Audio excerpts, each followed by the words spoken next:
Welcome to my channel, Outspoken Samantha. If you are new here, welcome. I would love it if you would subscribe. If you're returning, welcome back. Thank you so much for the support, and I hope that you are subscribed as well. I'm not going to go into my whole intro today, and I probably will be scaling that back at the beginning of all of my videos, but just so we're aware, I give my opinion and perspective on things that are happening today, news, events, politics, just current issues that I just want to provide my own take on, and I do heavily emphasize opinion. This is just my take on things that are happening based on what I see, based on, what's happening right in front of our faces, what evidence and data seems to show, what reality seems to show, and I just kind of offer, what I see from where I sit. So we're going to get into the incident that happened yesterday with this school shooting at Covenant Christian Academy in Nashville, Tennessee. So just so we're all caught up on what happened yesterday and how the events transpired, I'm just going to read a little bit of an article from the New York Post. This is the information that I have access to. I understand that the story is still developing. There is going to be a lot of new information that comes out. So I'm just going off of what is available as of right now. So according to this article in the New York Post, it says 7 people were killed, including 3 children, after a transgender woman opened fire inside a private Christian elementary school in Nashville on Monday. Police said they received a call at 10:13 a.m. about an active shooter, later identified as Audrey Hale, at the Covenant School, with police rushing to the scene to clear the halls. At the scene, police heard gunshots on the second floor and rushed to a lobby-type area where they came across a 28-year-old who was strapped with 2 assault rifles and a handgun. The shooter had killed 3 students and 3 staffers before she was fatally struck by responding officers at 10:27 a.m. When police searched the shooter's belongings and home, they found detailed maps of the school and a manifesto. They claimed at a press conference Monday evening Hale also targeted another school, but aborted those plans because it had too much security. Hale had no police record or record on mental health problems. However, when asked if Hale's identity as a trans person played a role in the deadly shooting, Metro Nashville Chief of Police John Drake said there is some theory to that. We're investigating all leads. Police had initially thought the killer was a teenager before later confirming her age. Authorities later said the shooter, who used he/him pronouns in some online profiles, and also went by the name Aiden, was a former student at the school. That's all the information that I know of right now. I've been kind of keeping an eye on the story this morning. I haven't seen any major new developments, so I know more information is going to come out, but that's just where it stands right now. We just have an outline essentially of what happened and the fact that this person was familiar with the school. They knew exactly which classroom they wanted to target, whereas in past incidents like this, people kind of walk in and just pick the closest classroom and start opening fire. This person specifically went to the second floor and targeted this classroom. There is speculation that they were targeting the pastor's daughter from the church that their parents, but that's this person's parents was involved in, and it did come to light this morning that the pastor's only daughter was one of the victims. So of course that's speculation. I don't know for sure if that was the intended target, but there is reason to believe that there is some merit to that theory. And of course it took the media all of about 8 seconds to start using this as fuel for their gun control narrative. When you see this repeatedly happen over and over and over again, when stuff like this happens and the only time that they bring attention to the deaths of children and the deaths of innocent people is when they can use it for talking points, when they consistently ignore the other threats that children face in this country, like the thousands of deaths that are happening because of fentanyl and because of drug overdoses, because of mental health crisis. And the only time that they care about innocent people dying is when a mentally ill person walks into a school and takes innocent lives there. Then it starts to make sense that you can conclude that they're just looking for fuel for a particular narrative and they don't actually care about the loss of innocent life. So it's really not about the tragedy, it's about how the tragedy can be used for an agenda.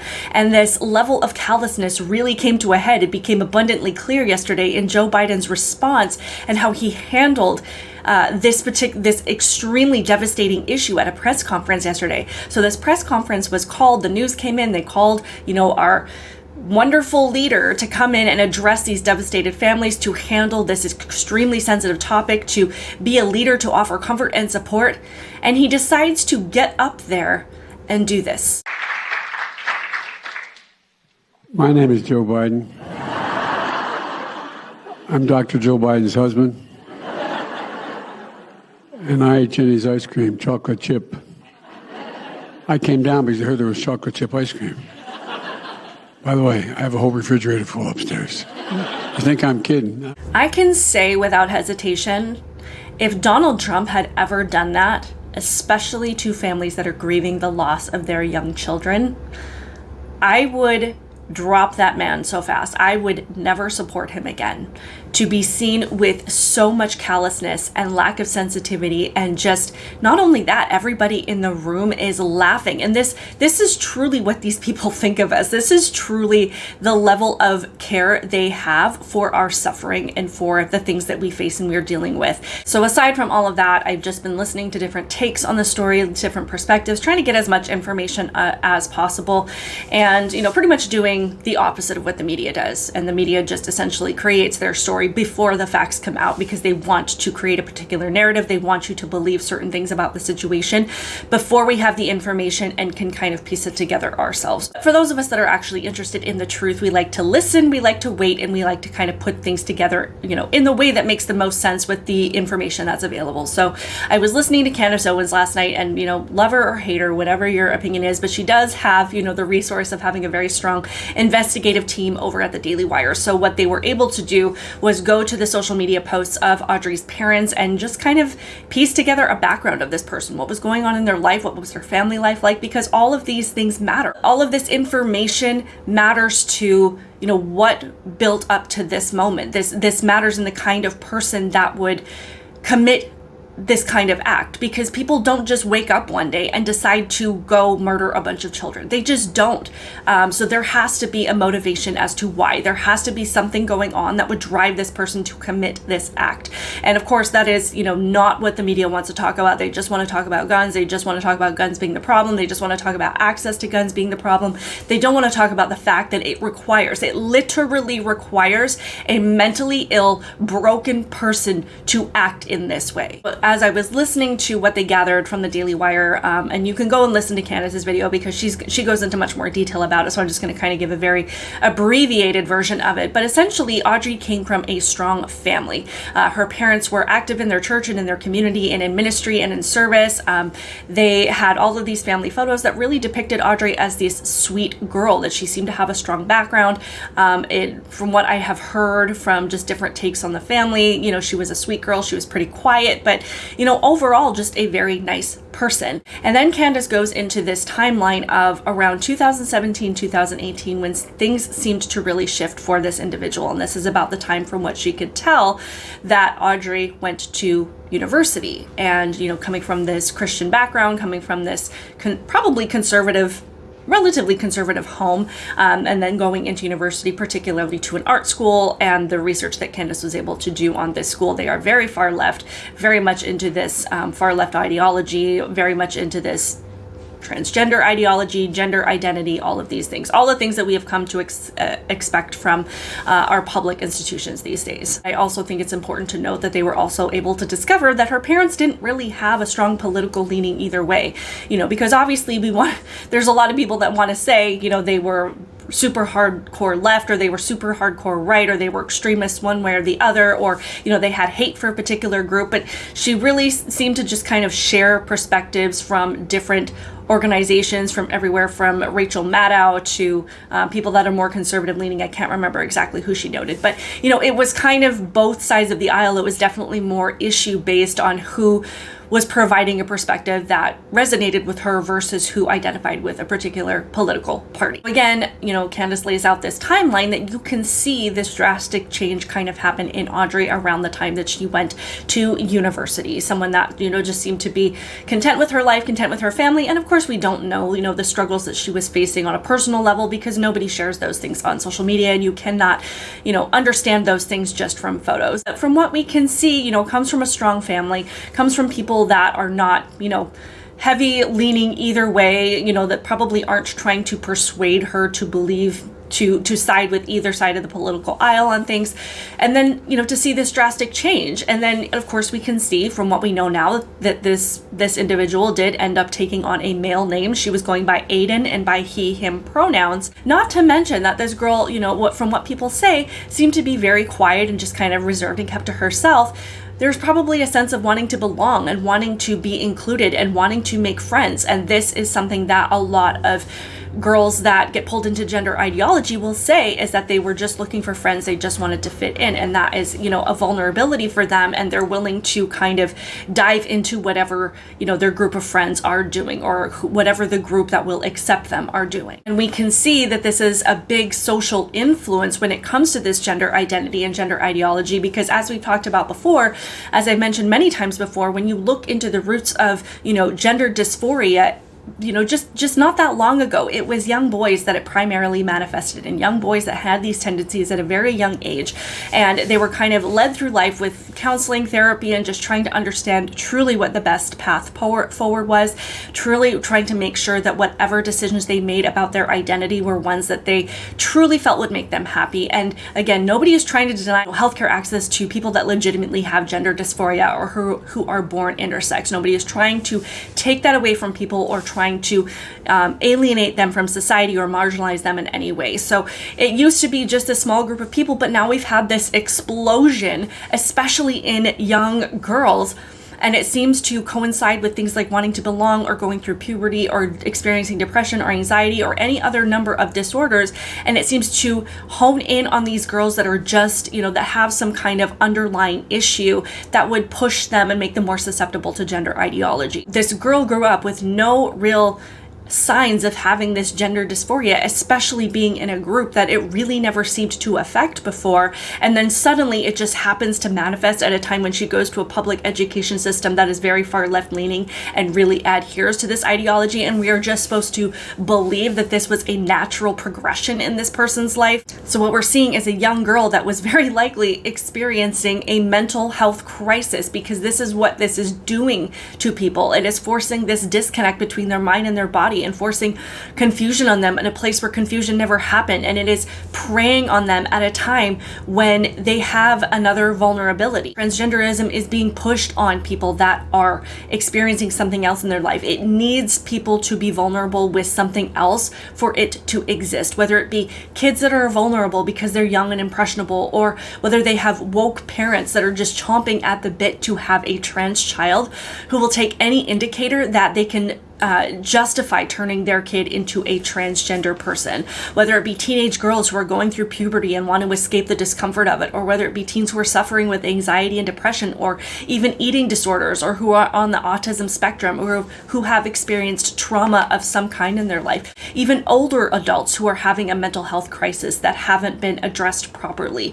The point is, this transgender ideology, it needs some other vulnerability to be successful, to thrive in people. And the people that are pushing this ideology on young kids and teens and young adults, they know exactly when these people are vulnerable to it. They know exactly the time that they are going to be the most susceptible to it.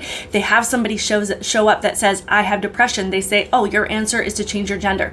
They have somebody show up that says, I don't feel like I fit in. They say, oh, the answer is to be transgender. Oh, somebody shows up and has an eating disorder like anorexia, and they say, oh, the answer is just to change your name, your identity, and your pronouns. It doesn't matter what it is. Every single thing that these kids are being offered is being addressed with changing their identity. And I have heard this so many times at this point, especially from detransitioners saying, I was experiencing this other thing in my life and I was misdiagnosed and misinformed that the answer to my problems would be to change my identity, and all that did was exacerbate my problems. All that did was create, somebody that was now permanently disfigured or altered by drugs or surgeries with the same issues that I had before. And of course, the narrative is that, conservatives hate people that self-ID as transgender, and, that we're the cause of all the problems that the transgender community is facing. But they're refusing to acknowledge the fact that all of these people have underlying issues, but the only solution that they are being given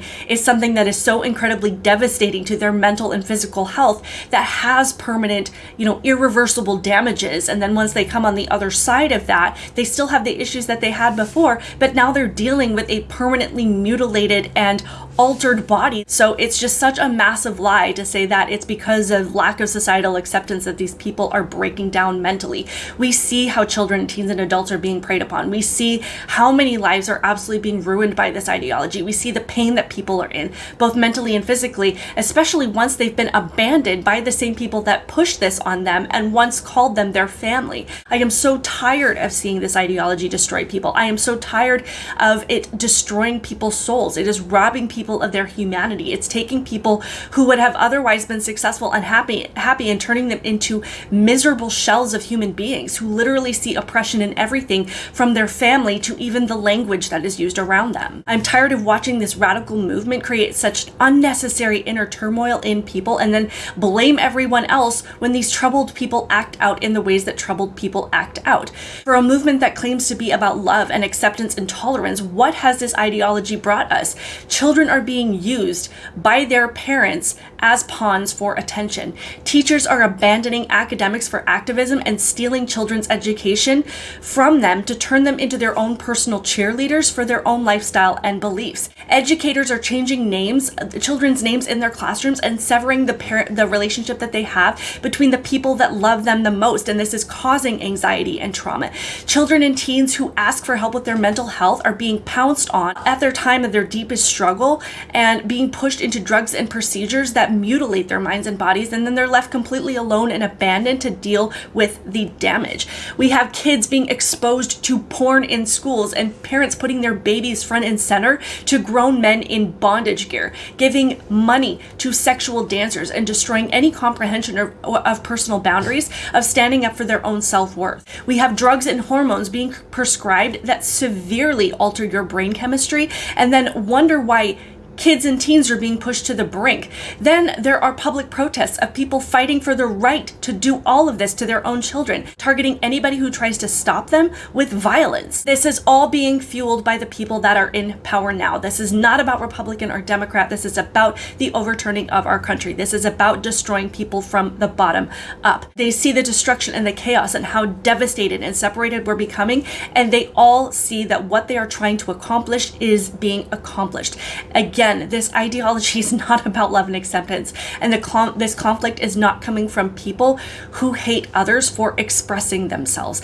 This is poison. It's destroying people. It's destroying families. It's destroying children. It's destroying communities. It's destroying education. It's destroying medicine, mental health services, athletics, and every single aspect of society. There is a reason why other countries have done a complete 180 to stop this in their tracks. They see what is happening here and they recognize the devastating effects that it's having, and they are completely turning things around and saying, we do not want this here. Every single institution that keeps people together and creates loving and humane human beings that care about their fellow men and care about their communities and want to see people thrive and be successful, every single thing is being torn down, and we are seeing the effects of that. And then these people just want to talk about guns. They don't want to talk about the fact that we are literally raising a broken society. Our kids deserve so much better than this. They deserve to be happy and healthy. They deserve to be loved. They deserve to be treasured. They deserve to know their self-worth. They deserve to know their potential, and they are being absolutely crippled under this idea that they are oppressed, that they are victims, that the world hates them, that their own family won't accept whatever it is that they want to be and whatever it is they want to do. My husband asked me the other day, because he knows that I talk a lot about this transgender ideology. He knows that I talk, that I look into this a lot, because it breaks my heart what is happening to kids. Sorry guys, I'm not a crier, so I'm gonna get it together. He asked, where does the value lie in transgender ideology? Where do people find their value?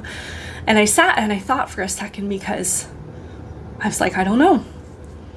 And you have to notice how the left, this far left movement, I am not talking about just Republicans, Democrats, because I know that there are Republicans that are doing nothing about this issue as well. But this far left ideology, this neo-Marxist ideology, where does their value lie?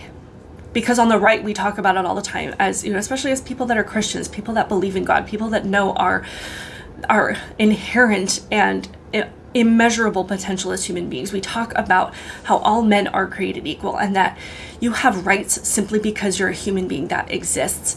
But with the left, they never ever talk about people having value as human beings. And it's because the only value that they believe that you have is your ability to follow the rules and to participate in the collective and essentially to be a cog in this machine that holds up the elites. Your value is assigned by these people, and we are seeing the devastating effects that this has on our belief system, on our morale as a country, on our communities. And you cannot tell me that this is not causing total devastation. It is not because I don't accept you as a human being, because I believe in God that I think I'm better than you. It is because we have people that are telling you that you do not have innate value, the inherent value, just because you're a human being, and who do not want to see you live up to your potential. They do not have the right to do this to our children and to do this to young adults, to steal their future and their potential away from them. We are going to continue to see acts of violence, and it has nothing to do with guns. It has everything to do with the fact that they do not see humanity in their fellow human beings anymore. And I am praying for the families that lost their babies yesterday and lost their loved ones yesterday. And I am so sorry that this happened to you. I know that the left doesn't think thoughts and prayers matter, but I think that is the best thing that we can do for you, because there is nothing that is going to heal these families more in this moment than the loving arms of God and of their Heavenly Father. Please like this video, leave your thoughts in the comments below, share it with others. I hope that you will subscribe and hit the notification bell so you can be notified every time I post a video. And again, we're sending out just an abundance of prayers today. I'll see you in the next one. Bye.